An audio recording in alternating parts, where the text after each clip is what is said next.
Nakapag-stay na kami sa more than 25 hotels sa Hong Kong at Macau at ito ang pang 27th hotel namin. For more hotel reviews, check nyo na lang sa playlist ko. Ako pala si Rino ng Passport to Everything. Nakapunta na kami sa Hong Kong ng more than 15 times at nakapasok na kami sa Hong Kong Disneyland ng more than 25 times. Search nyo sa Klook, Passport to Everything or use the promo code EVERYTHINGKLOOK para maka-discount pa kayo. Or use the Agoda promo code EVERYPASS for activities. Kasama na dyan ang Hong Kong Disneyland and Ocean Park Hong Kong tickets. Gamitin nyo din ang Agoda promo code na Agoda Pass for hotels kasi makakasave kayo ng up to 5,700 pesos na discount. So alam nyo na kung saan makakamura ng ticket ng Hong Kong Disneyland ha. Going back, this is our 27th hotel stay na sobrang convenient, malapit sa MTR station kasi paglabas mo ng hotel ay MTR entrance agad. So sobrang convenient lang din kung pupunta ka sa airport, Hong Kong Disneyland, Gongping 360, Ocean Park at mga night markets. So maraming kainan din dito, malapit sa Victoria Harbor, TST Promenade,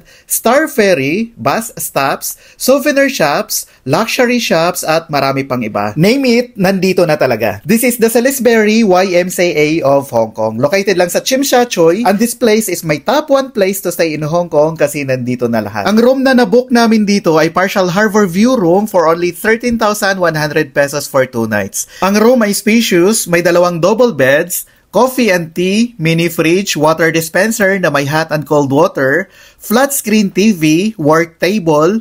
Sa bathroom naman ay may bathtub, bath towels, shampoo, body wash, conditioner, hair blower, at dahil sa Product Eco-Responsibility Ordinance sa Hong Kong ay walang amenity kit dito. Kaya magdala kayo ng toothbrush, toothpaste, and other essentials nyo. Overall, maganda ang stay namin dito kasi mabait ang mga staff, mabilis ang service, and again, sobrang convenient. Kung meron kayong mga tanong o suggestions, i-comment lang sa comment section. Bye!